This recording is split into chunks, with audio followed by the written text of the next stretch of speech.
በስመ አብ ወወልድ ወመንፈስ ቅዱስ አሐዱ አምላክ አሜን። አንድ አምላክ በሚሆን በአብ በወልድ በመንፈስ ቅዱስ ስም ግንቦት 6 በዚች ቀን ከግብፅ ደቡብ ዳፍራ ከሚባል ሀገር የከበረ አባ ይስሐቅ ምስክር ሆኖ አረፈ። ለዚህም ቅዱስ በሌሊት ራእይ የእግዚአብሔር መልአክ ተገልጾለት የሰማዕትነትን አክሊል ትቀበል ዘንድ ጣዋ ወደሚባል ሀገር ሂድ አለው።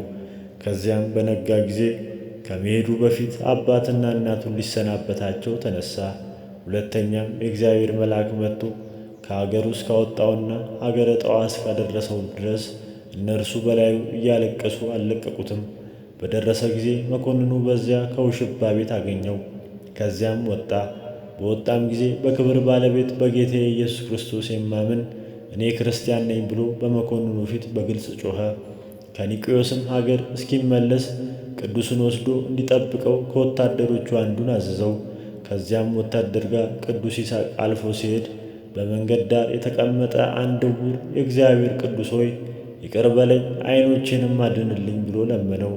አባ ይስሐቅም የክብር ባለቤት ጌታችን ኢየሱስ ክርስቶስን ስለዚያ ዕውር ለመነው።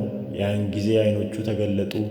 ይህንንም ድንቅ ተአምር ወታደሩ አይቶ የክብር ባለቤት በሆነ በጌታችን ኢየሱስ ክርስቶስ አምኖ የክርስቲያን ወገን ሆነ።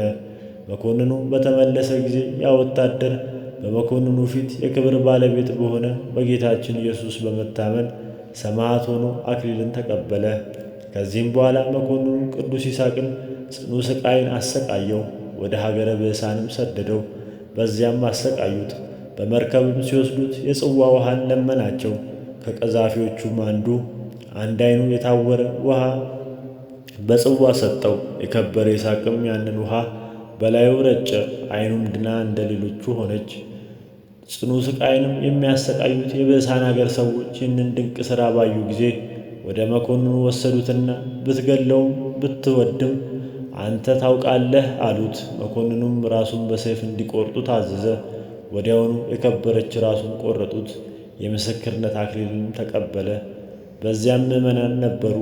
የአባ ይስሐቅንም ሥጋ በሰረገላ ጭነው በበሬዎችም እያሳቡ ዳፍራ ወደ ተባለ ሀገር አደረሱት። ያሻግሩትም ዘንድ መርከብ ባላገኙ ጊዜ ተሸክመው አሻግረው ወደ ቤቱ አደረሱት። ቤቱንም አፍርሰው በስሙ ቤተ ክርስቲያን አድርገው ሠሯት። ሥጋውንም በውስጡ አኖሩ።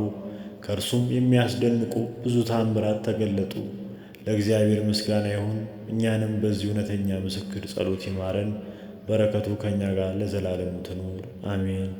በዚችም ቀን የእስክንድርያ ቄስ የከበረ አባት አባ መቃርስ አረፈ። ይህም ቅዱስ በአባቱ በሚቀድመው በታላቁ በክቡሩ አባ መቃርስ ዘመን በአስቄጥስ ገዳም አባት ሆኖ ብዙ ትሩፋትን ሠራ። ስለ እርሱም እንዲህ ተባለ። አንዲት ዘማሚት ነክሰው ገደላት። ከዚህም በኋላ ተጸጽቶ ነፍሱን ገሠጻት። ስለ ዘማሚቷም ሞት በበረሃ ወዳለ ወንዝ ወርዶ ሥጋውን ለዘማሚት ገልጦ እንዲዘለዝሉት እስኪሆን ድረስ በዚያ 6 ወር ኖረ። ከዚህም በኋላ ወደ በዓቱ ተመለሰ። መቃርስም እንደመሆን ማንም አላወቀም። አንድ ጊዜ እየጸለየ 5 ቀን 5 ሌሊት ቆሞ ልቡ ወደ ሰማይ ተመስጦ ሰይጣናት እስከተቃጠሉ ድረስ እቺ ትጋት ተጋድሎ ከሠራው ትሩፋት ሁሉ ትልቃለች አሉት። አንድ ጊዜም የራእይቶችን ቦታ ሊያይ ወዶ ወደ በረሃ ውስጥ ገባ። 10 ቀኖችንም እየተጓዘ ኖረ። በሚመለስም ጊዜ ምልክት ሊሆኑት መንገድን እንዳይስትም ለምልክት የሚያኖራቸው ሸንበቆች ከእርሱ ጋር ነበሩና በየመንገዱ ተከላቸው። በደከመውም ጊዜ ጥቂት ሊያርፍ በምድር ላይ ተኛ። ተኝቶም ሳለ እነዚያ ሸንበቆች ሰይጣናት ነቀሏቸው። አስሮም በቅዱሱ መቃርስ ራስጌ አኖራቸው። በነቃም ጊዜ አያቸውና ወዲያውኑ አጣቸው። አደነቀም። እንዲህ የሚል ቃልንም ሰማ። መቃርስ ሆይ ሃይማኖት ካለህ አታወላውል፣ በሸንበቆችም አትታመን። የእስራኤል ልጆች በበረሃ ሲመራቸው የነበረ የብርሃንም ምሰሶ እርሱ እንደሚመራህ እመን እንጂ አትጠራጠር አለው። ወዲያውኑም የብርሃን ምሰሶ አይቶ ተመለሰ። ከዚህም በኋላ በጎዳና ሳለ ተጠማ። እግዚአብሔርም ከበረሃ ላሞች አንዲቷን ልኮለት ወተቷን ጠጥቶ ረካ። ወደ በዓቱም ተመለሰ። በአንዲት ቀንም ጅብ ወደ እርሱ መጥቶ ልብሱን ይዞት ትስብ ጀመር። እርሱም እስከ ዋሻ ተከተላት። 3 ልጆቿም አወጣችለት። ባያቸውም ጊዜ ዕውሮች ሆነው አገኛቸው። ከልቦናዋም ሐሳብ የተነሣ ያችን ጅብ አደነቃት። ግልገሎቿንም ይዞ በዓይኖቻቸው ውስጥ ምራቁን ተፋ። አዳኝ በሆነ በመስቀል ምልክት አማተበባቸው። ያን ጊዜ ድነው ከእናታቸው ኋላ ሮጡ፣ ጡጦንም ጠቡ። ከዚህም በኋላ ወደ በዓቱ ተመለሰ። እርሷም የበግ አጓዝ አመጣችለት። እርሱም ተቀብሎ በላይኛው እስከሚያርፍም ጊዜ በእርሱ ዘንድ አኖረው። በአንዲትም ጊዜ ደግሞ ልብሱን ለውጦ በሕዝባዊ አምሳል ሆኖ ወደ አባ ጳኩሚስ ገዳም ሄደ። በታላቁ ጾም ሳይበላ ሳይጠጣ 40 መዓልት 40 ሌሊት ቆመ። የሚሠራውንም እንደ ቆመ ይሠራ ነበር እንጂ አይቀመጥም። መነኮሳቱ አባ ጳኩሚስ ይህ ሰው ከእኛ ዘንድ አውጣው፣ ሥጋ የለውምና አሉት። አባ ጳኩሚስ ሥራውን ይገልጥልኝ ዘንድ እግዚአብሔርን እስክለምነው ታገሱኝ አላቸው። በለመነውም ጊዜ የእስክንድርያው መቃርስ እንደሆነ እግዚአብሔር አስረዳው።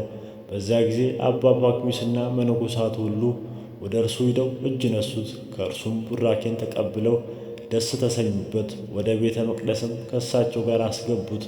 በገዳሙ ውስጥም በሥራቸው መካከል በባልንጀሮቻቸውም ላይ የሚታበዩ የዚህ ቅዱስ አባት የአባ መቃርስን ጸጋውን አይተው ትሑታኖች ሆኑ። ከዚህም በኋላ ወደ በዓቱ ወደ አስቄጥስ ገዳም ተመለሰ። በእስክንድርያ ሀገርም ዝናብ በተከለከለ ጊዜ ዝናብን እንዲያወርድ አንበጣንም እንዲያጠፋ ወደ እግዚአብሔር አብሮት ለመጸለይ ወደ እርሱ ይመጣ ዘንድ ሊቀ ጳጳሳት አባ ጢሞቴዎስ እየማለደ ላከበት። ያን ጊዜም ተነስቶ ወደ እስክንድርያ ሀገር ሄደ። ሕዝቡም በታላቅ ደስታ ተቀበሉት። በልቡም ጸለየ። ብዙ ዝናብም ዘነበ። ከዝናብም ብዛት የተነሣ ምድሪቱ ትጠፋለች ብለው እስኪያስቡ ድረስ 2 መዓልት 2 ሌሊት እየዘነበ ኖረ። እጅግም ፈርተው አባታችን ሆይ ዝናቡን አስወግዶ በልክ ይሆን ዘንድ እንዳንጠፋ ስለ እኛ ወደ እግዚአብሔር ጸልይ ብለው ለመኑት። ያን ጊዜም ጸለየ። ዝናቡን በርትቶ በእግዚአብሔር ቸርነት ፀሐይ ወጣላቸው። ይህም አባት ብዙ ታላላቅ ትሩፋቱን ሰርቷል። እግዚአብሔር በእጆቹ ድንቅ ታምራትን ገለጠ። ርኩሳን አጋንንትም ያደሩባቸውን ብዙ ሰዎች በሽተኞችንም አዳናቸው። ይህም አባት የሠራቸውን በጎ ሥራዎች ሊቆጥራቸው የሚችል የለም። አንድ ሰው በጎ ሥራ እንደሚሠራ የሰማ እንደሆነ ሰውየውን እንደሠራው እስከሚሠራ አይተኛም። የክብር ባለቤት ስለሆነ ስለ ጌታችን ኢየሱስ ክርስቶስ ሥጋና ደም ክብር ምራቁን ሳይተፋ 60 ዓመት ኖረ። 100 ዓመትም ከሆነውና ተጋድሎውን ከፈጸመ በኋላ በበጎ ሽምግልና አረፈ። ለእግዚአብሔር ምስጋና ይሁን። እኛንም በዚህ ጻድቅ ጸሎት ይማረን፣ በረከቱ ከእኛ ጋር ለዘላለሙ ትኑር አሜን። በዚችም ዕለት የቅዱስ ኤስድሮስ አባት በንደላዎስ በምስክርነት አረፈ። ደግሞም የምንኩስናን ሥራ ገንዘብ ካደረገ ይበቃኛል ብሎ ጵጵስና አልሾምም ብሎ ያለ የጻድቁ አባ አሞን የዕረፍቱ መታሰቢያ ነው። በረከታቸው ከእኛ ጋር ትኑር ለዘላለሙ አሜን። ጌታዬ ሆይ ከብልጽግናቸው ብዛት የተነሣ ብዙ መባ ካገቡልህ ይልቅ የዳይቱን አነስተኛ መባ እንደተቀበልክ ለሁልጊዜ የሚያገለግልሁን አእላፍ መላእክት እያሳሰብኩ በችግር ጊዜ የማቀርብልህን ምስጋና ተቀበል። እናንተ ቅዱሳን ነቢያት፣ የወንጌል ሰባኪያን ሐዋርያት፣ ሰማዕታት፣ ጻድቃን፣ ትጉሃን መላእክት፣ ፍጹማን ደናግላን እንዲሁም ደጋጎች መነኮሳት ሆይ ልጅ አዋቂ ሳይለይ የምንሰበሰብበትን የጉባኤ ቦታ ባርኩ። ይህንን መጽሐፍ ወረቀት አዘጋጅቶ ብራና ዳምጦ የጻፉንና ያጻፈውን ከግዕዝ ወደ አማርኛ የተረጎመውን ቃለ ንባቡን በእርጋታ መንፈስና በተመስጦ ሕሊና ያዳመጠ በደለኛን ሁሉ የምታስምር በጌታ በእናቱ በማርያም ጸሎት ኢየሱስ ክርስቶስ በአንድነት ይማረን። ኢየሱስ ክርስቶስ በአንድነት ይማረን። ኢየሱስ ክርስቶስ በአንድነት ይማረን። ወስብሐት ለእግዚአብሔር።